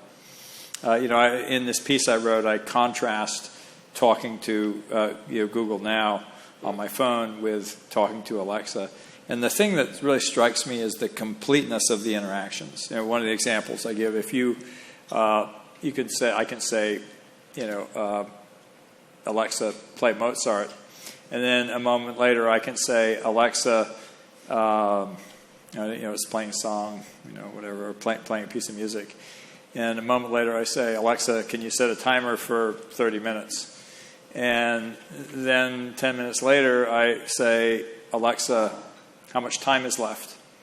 And, I hear, 19 minutes and 34 seconds. It doesn't tell me how much time is left in the song. It knows that it goes with the timer. I tried that same experiment with Google, which is great. I have to say Google is a magnificent company, and I don't want to rag on them. But try that same experiment, and you say, "Okay, Google, play Jimi Hendrix, whatever, something from Google Play, does that.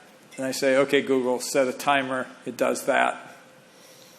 And then I say, okay, Google, how much time is left?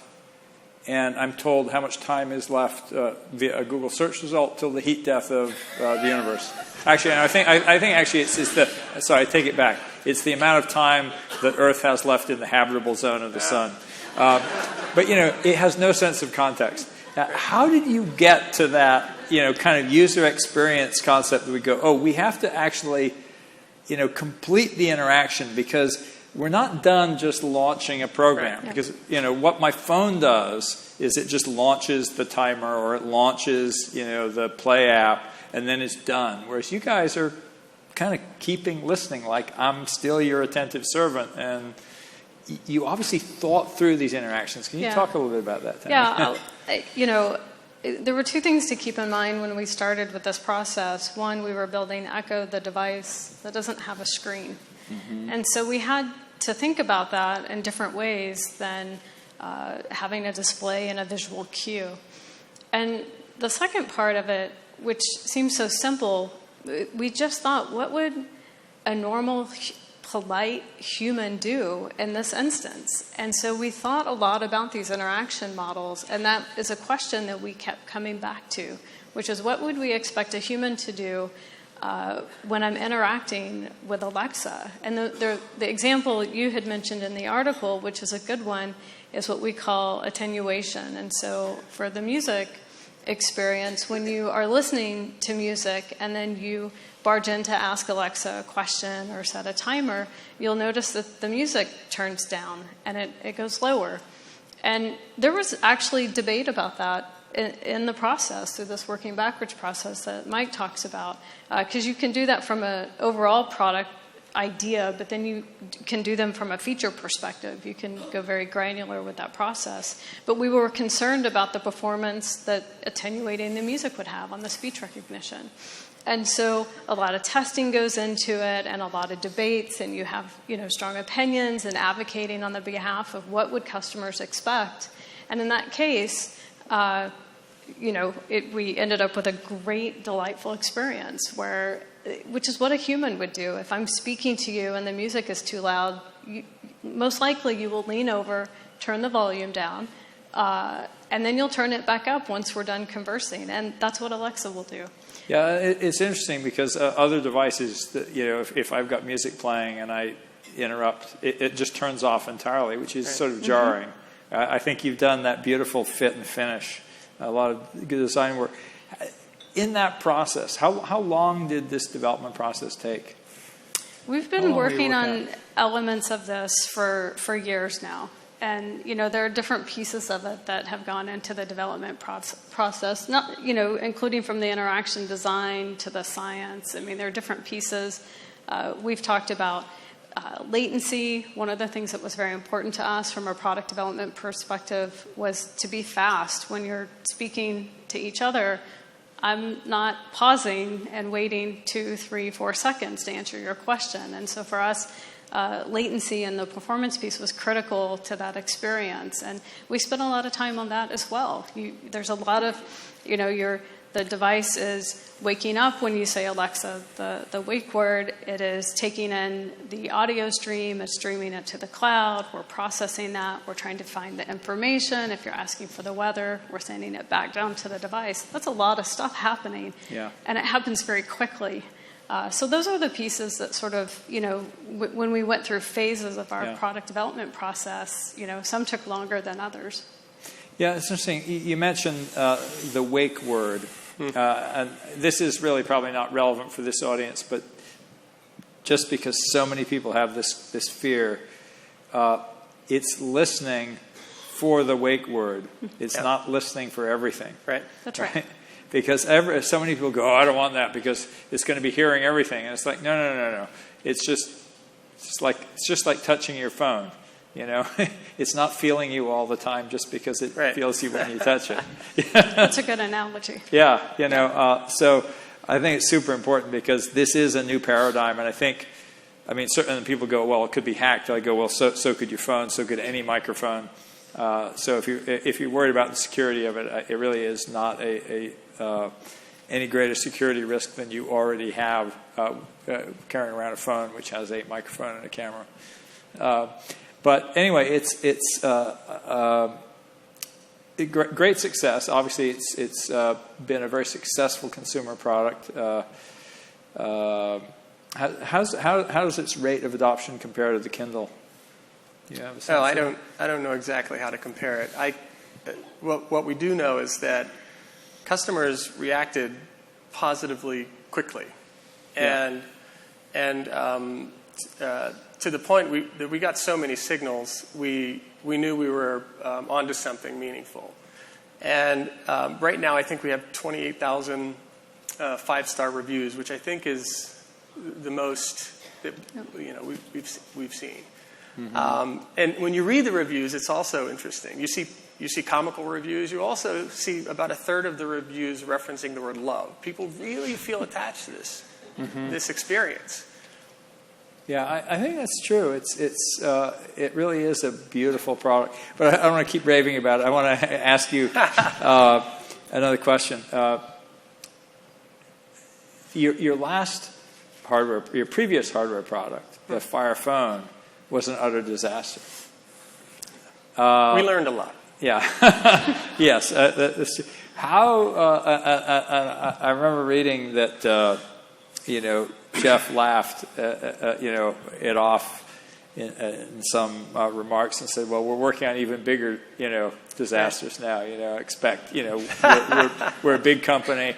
We have to try big bets. Right. And you think was he referring to the risk here, or were there other things? Oh, I think it started from the beginning. We were talking earlier about things that we've done that have gone well and some that haven't gone well. Mm-hmm. When we first started allowing third-party inventory onto Amazon, the retail site, we launched auctions. Yeah, we thought we were going to compete with eBay. And when it wasn't working, we thought, well, maybe it's the pricing mechanism. You have to compete for your purchase. So we'll create Z-shops. And that was a fixed price marketplace. But we spent a lot of money on auctions, and then we built Z-shops. And then we realized people were all shopping in the retail store. We had the bookstore, but we had books and auctions and Z-shops. So why don't we take all that inventory and just put it on the same page with what we're selling? And so we went through a lot of investment, a lot of failure to get to the point where we launched Marketplace, which today is responsible for over 50% of our global unit volume. So I think this is another example. We have experiences we want to create. We have some very differentiated ideas. And we're willing to take a very long view on how long it's going to take us to get there. So this is the Beautiful Teams Award. Is there any advice that you would have to people who want to build just this sort of the kind of success that you guys have found at Amazon? I think what Mike talked about earlier is important, and you'll hear this a lot about Amazon, but it is something that we do live, which is starting from the customer and working backwards.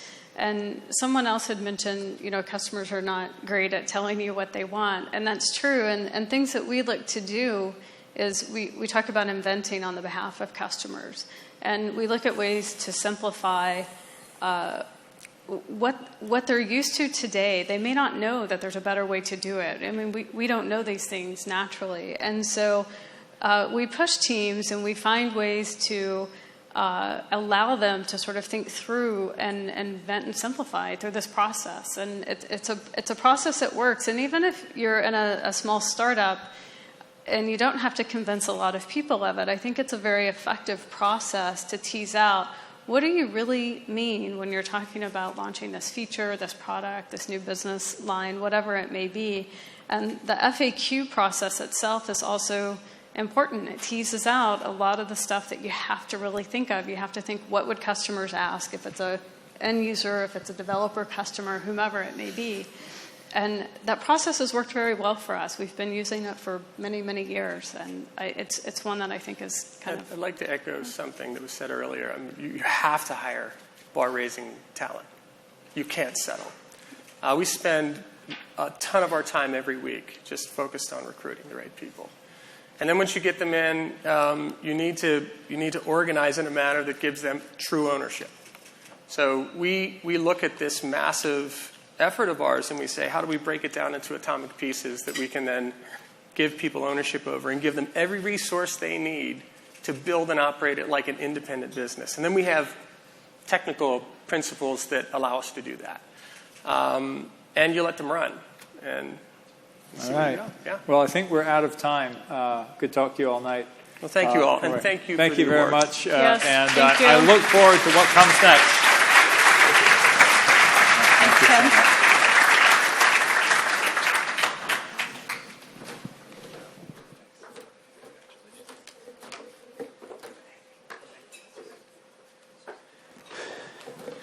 Okay, our final award of the evening is the Legendary Leader. Please welcome to the stage Bill Rue of GE Digital to present this award. Bill? Thank you, Geoffrey. So I'm pretty stoked to give out the Legendary Leader Award. This is about inspirational leadership that allows organizations and people to innovate and create beyond their abilities. The winner today embodies the three key attributes the Churchill Club has asked in the nominee. They want someone who can see the future, look around corners, envision it. They want someone who has created leading market products and services that have changed the world. Lastly, they want someone who's created organization and talent that's built to last. Today's winner, oh, by the way, joined a $70 million company and took it to $47 billion. You know, I was fortunate, and I'm so excited to do this, to work for this individual for 8 years during a very formative part of my career. I learned so much from this individual, and it allowed me to go to GE and help to transform this company. I can remember a lot of things he said. One of my favorite was by the time it's obvious, it's too late. That's a pretty profound statement. The last thing on a personal note, to just give you a feel, many people feel this way about this individual. It's not just about leading a company, but the kind of person he is. And just to give you a personal touch to this, last week, and this happens to me all the time, last week I happened to be at the American Cancer Society benefit, and I was talking to the CEO of a startup, and I said I used to work for Cisco, and the person did what a lot of people do. Oh my God, I know John Chambers, and I love this guy. And he went on to tell me a story about mentoring and guidance that John has gone out of the way to give. And he said, I've been successful because of this. And I got to tell you, every time I mention this anywhere around the world, these are the stories I hear about this individual. I'm really proud today and honored to give the Legendary Leader Award to the executive chairman and the former CEO of Cisco Systems. Come on up here, John.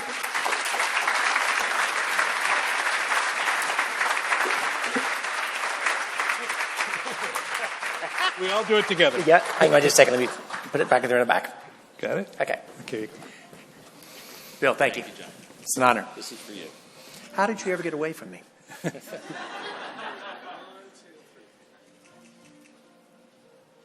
You know, it's never too late to change your mind. Hey, he's on a mission. He's on a mission. Thank you, Bill. Spread the word. Spread the talent. Mm-hmm. Well, so it's my pleasure to have this interview, and John and I have known each other for a long time. When we think about leadership, I think Bill kind of called out the three elements, and I'm going to sort of structure our conversation around it. And the first one is, you know, when we're in the middle of cataclysmic change, getting oriented and trying to understand and see what's going on is a very big deal. When I first met John in the 90s, it was the internet. And people literally would fly American Airlines jets from all over the world to San Jose to call on Cisco to get a point of view. 20 years later, I would say that the word now is digital. That everybody gets that digital is that. Talk a little bit about your vision for digital and how you see that. And I know you talk to people around the world about it. What are you seeing, and what's your vision there? And Geoffrey, what I'll try to do is put my comments in a way that if you take one point away from tonight that changes how you think about your business or what you do in the future, I've accomplished my goal. And if you agree with everything I say, I've failed miserably because I want to challenge us a little bit. And I think you're a product of what you learn over time. I worked for IBM. We missed the transition to the mini computer and beyond. Worked for Wang. Missed the transition to the Internet. And so when I saw the opportunity in the Internet, and we said in the early 90s that Cisco and the Internet was going to change the way the world works, lives, learns, and plays, everybody said, nice marketing, not a chance. But we quickly realized that this was an equalizer in life along with education. And while it wasn't going to equalize all the people in the world, it could dramatically change business first and then a lot of the world's population. And I think President Clinton, even though I'm a moderate Republican, he got it during the 90s, the transition that needed to be made. And he created during the 8 years of his administration, and we were on stage in the White House with him when we announced the Internet Air, and I was scared to death, and he was kind enough to let us be the business speaker at that. He created 22.5 million jobs in 8 years. If you can imagine, 18% growth in GDP. The median income went up 22%. What you're about to see with digitization, it will be more powerful than that by 3 to 5-fold. It literally will move from 1,000 things connected to the Internet to 15 billion today to 500 billion in 15 years. Power of a network, number of units squared. And it will transform every country, every company, every business, every individual, every house, every car in ways that we're just beginning to imagine, and largely for the better. So you'll see in India set a goal of 1.3 billion people, dramatically increasing their per capita income per household, changing dramatically with Modi's leadership there, generating 1 million jobs a month, becoming a startup country, a startup direction.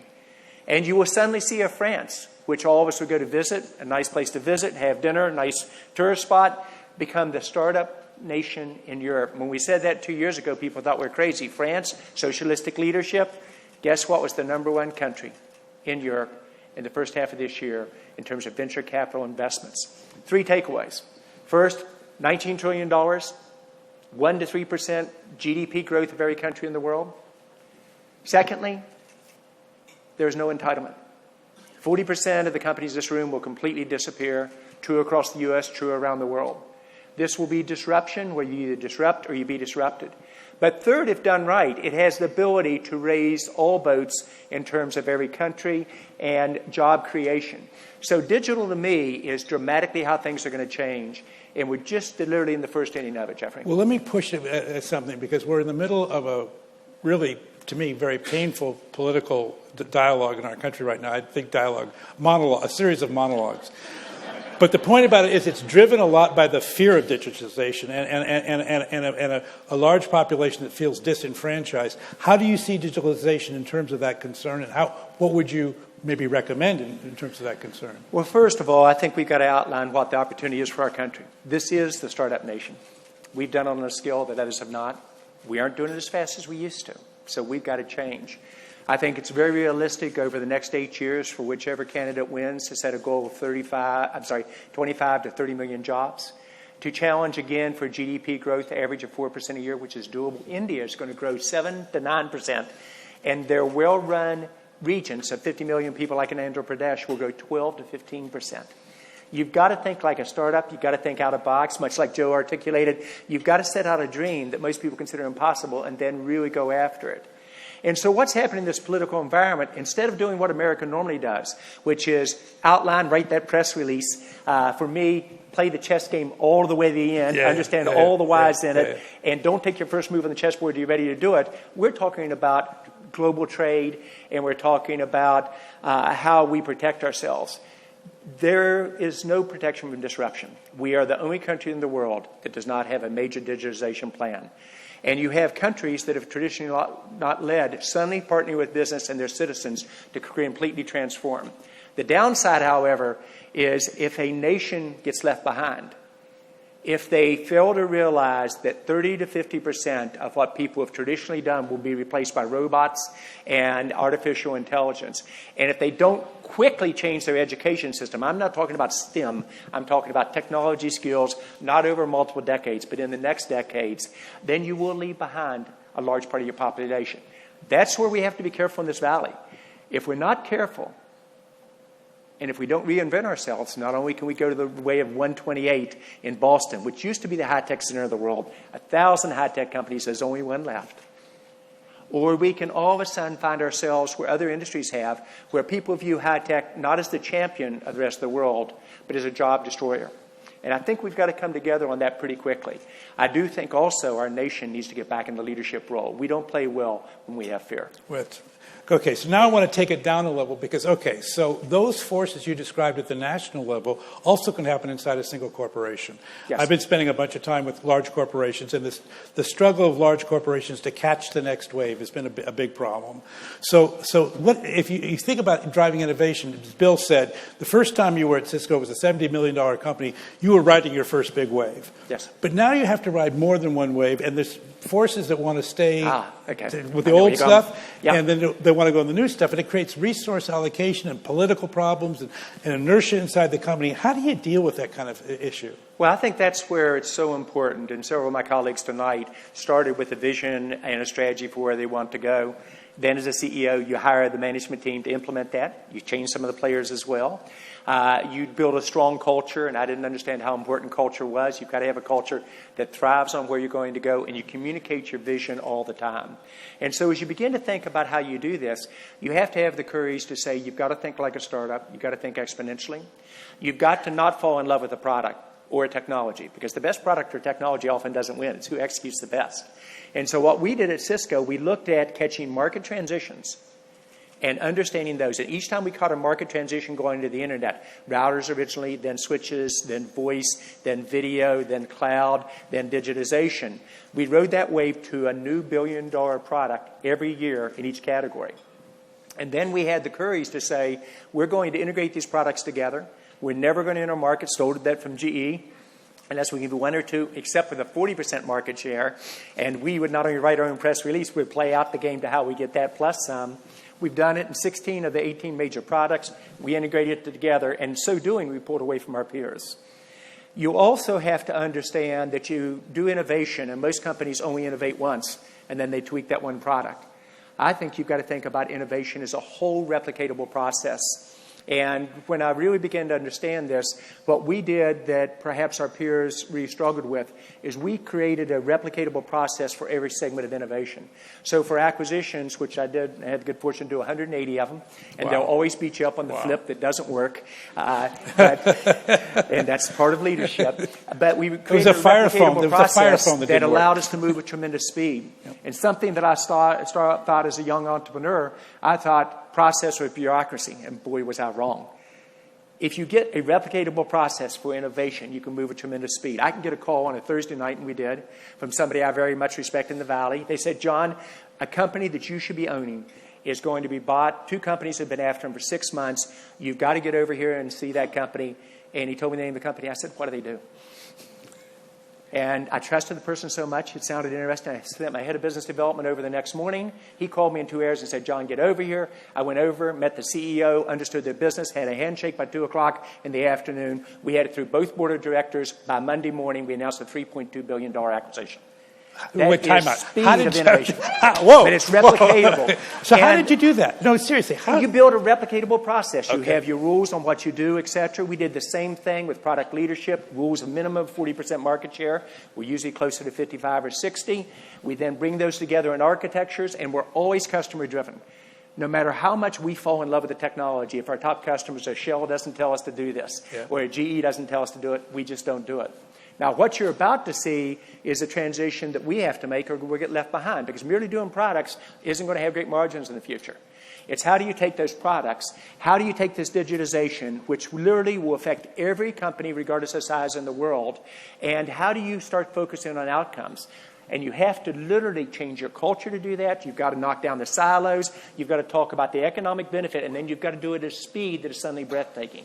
As Jamie Dimon said from J.P. Morgan Chase, he said, get used to it. Silicon Valley's coming to every single industry in the world. And you've got to either lead or you get left behind. So let me, one of the things that was kind of amazing, and there are a lot of things that Cisco did that I think set new understandings. We talked a little about M&A. One of the things you're famous for is the spin-in, spin-out idea. Just say a few words about where that came from and how that worked. Sure. When you look at it, when we first did our first acquisition and we announced paying $92 million for a company with $10 million in revenue, my stock went down because they knew acquisitions didn't work. And long story short, that acquisition plus 2 other small ones generates today about $13 billion a year. So we realized we weren't going to be smarter than others. What we did was study while other mergers and acquisitions missed, and then we developed our golden rules of thumb, starting with the customers telling us who to buy, what features had to be changed, starting with we don't acquire a company with different cultures, because what you're acquiring when you acquire a tech company is different than if you're a financial institution. You're acquiring people and next-generation product. Different cultures don't make it happen. Yeah. So we develop a replicatable process on it, and then we just move with tremendous speed. We then tried to do internal startups, and candidly, the 1,000 rays of light just get killed. Yeah. And so we said, let's try a concept of taking some internal people, spin them out, have them build a company based. We will buy back in at a predetermined number, but only based on business results. And we did that 4 times. Each time generated the number 1 product in the industry, billion-dollar markets remarkably quickly, average probably 50% type of market share. So it's innovation with different models. Now we're trying to do what I think all of us want to see in the Valley, which is how do you do innovation with a replicatable process in each segment of your business. And we'll stay tuned to see if we make that transition. So just to close on that spin, was that the same team each 4 times? Was it the same team each time? It was a subset of the same team. Yeah, they just knew how to do that. And there was a personal relationship you had with them, I'm sure that was part of, I mean, that's a very strong relationship of trust to do that. But during 20 years as CEO, I don't think I lost 5 people that it wasn't the right time for them to leave or we weren't going to be able to achieve their aspirations at Cisco. We're very loyal. I know every illness of every employee in the company is life-threatening. Their spouse or their children, we are there for them like no one else. I remember. Back to the corporate social responsibility that some of my colleagues tonight reverted to. Everywhere in the world, we're number 1 in corporate social responsibility. We're number 1 in market share. And if you watch, when we go into an environment, we don't go in to destroy jobs. We go in to create an ecosystem and a partnership with the countries in Europe, like a France, like a India, in a very unique way. And we understand their real concerns and aspirations, such as this digital world. If 30 to 50% of your jobs can be done by robotics and artificial intelligence, not only do we have to change education system remarkably quickly, but even the socialistic governments in a country like France or Germany said, we know this is inevitable, but you have to help us retrain our workforce. And all of a sudden you see a country saying not only how do we train $1 million or $2 million a year on the internet capabilities, which is what we do at Cisco with the network academies, a country like France is saying we need to redo our education system. We need to make it very diverse. We've got to take these concepts and not only retrain 200,000 French men and women in a couple of years, we want you to think much larger, and we want you to take it into the equivalent of junior high. If it works in junior high with a pilot of 100,000 students, take it across all of France, then we go to India. Now, you know where I'm going with this. There is no entitlement. Our country has to kick into high gear here. Our businesses are doing pretty well with it, but our government hasn't even articulated a vision of how to do it, much less how do we go fix the education system. We in the Valley have to come together and say it's going to be disruption. If we don't think about how we get this education so every American has a chance to participate, and we talk 10 years from now with how did the average household grow 15 to 25% in terms of their income, we don't want to be talking about how 30 to 50% of the jobs went away in an environment. We certainly don't. So last thing, we think about leadership, or when I think about leadership, I sort of think about it as a bucket brigade. People hand down lessons to us. We try to do what we can do, handing them down. As you look at either people that have handed down lessons to you or some thoughts you might want to hand down to the next generation, what comes to mind? Yeah, it's one of the things that I would encourage each of us in the audience. It's a lesson that I learned kind of by accident. I've been crowdsourcing since I was born. And I was dyslexic, and I lots of times when I'd crowdsource, I'd get ideas and then articulate it, play the chess game out, etc. And so I was constantly learning from others. Ones that come to mind, Jack Welch, number 1 and number 2, not compete type of approach. And he also taught me a little bit of what I would articulate. You're more a product of your setbacks than you are of successes. That's definitely true for me. How I handled dyslexia, how a teacher, Mrs. Anderson, helped me through it, and how I took a weakness and made it a strength. In 2001, in the late 1990s, Jack said, John, you have a very good company. This is when we were on the border of being the most valuable company in the world. So I said, I'll bite, Jack. What does it take to have a great company? He said, a near-death experience.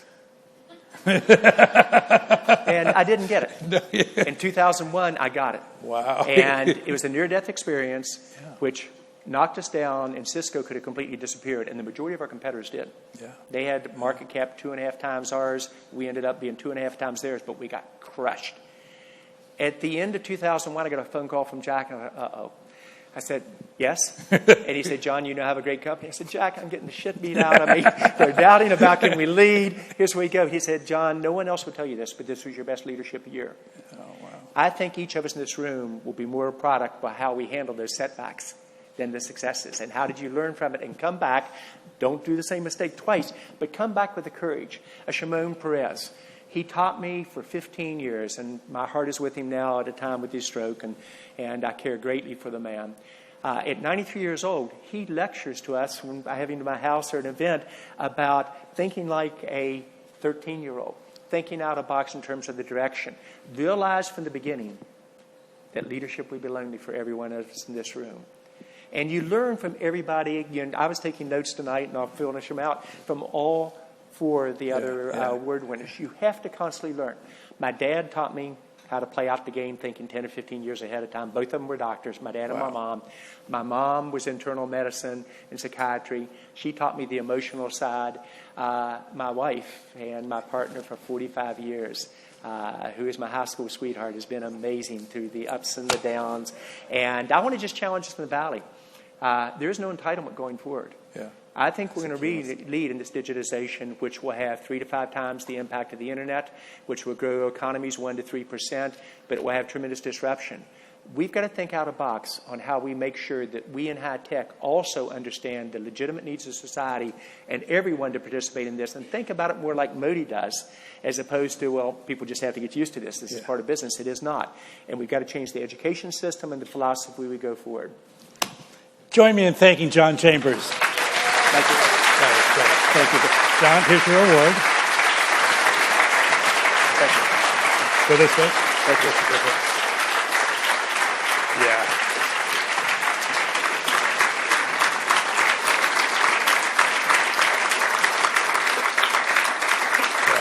That's great. So I want to just bring this to a close by just sharing a few thoughts. As John said, we were both taking a lot of notes during the thing, and I just want to kind of highlight a couple of my takeaways, at least from this evening. You know, starting with the Netflix thing and the culture of building a culture around these principles of freedom and responsibility, so that you keep the accountability, but you keep the thing moving, and then the courage. At that moment when they split the company and they had to actually take resources away from one area and put them into another, very unhappy challenge, but they stood up to it. And so freedom and responsibility always isn't just sweetness and light. It often demands more of us than maybe we want to give, but it's what it takes to make these successes real. Listening to the Warriors, one of the things Joe said that it would never occur to me, he talked about the architecture of his team. And I thought, well, yeah, you can't build a house without a plan, but that kind of, and all of us live on teams, and having an architecture of a team, and then of course we had from Netflix. The guy said the hippo, right? The old way of making decisions. The highest paid person in the organization or in the room. Joe is clearly not a hippo. Joe is listening and making it work, and that I think that. And John talked a lot about the listening as well. Reed's formula, impact times number of people times time. It's a pretty clearly utilitarian formula, but thinking at scale, and you listen to John at the end tonight thinking about how much the world needs us to have impact at scale. We do scale well in this valley. Our comedian lever is what Reed called it. And, give me a lever in the right fulcrum, I can move the world. That's kind of the job, but that means you got to put the lever in the right place and think about the impact going forward. And he also talked about being in service to other people as a way of locating the fulcrum and locating the lever. Because if you put yourself in service to your own balance sheet, it just becomes too internally driven. If you find the way to be in service to the right things in the world, the ones that move you, it's great. And then the Echo team, which was fabulous, and Kevin, the beginning with the end in mind, going from the press release to the frequently asked questions and whatever. My last closing thought, and I've already warned Karen about this, it's pretty clear that next year that the Master of Ceremonies can and should be Alexa. So, thanks a lot. Take care. Good night.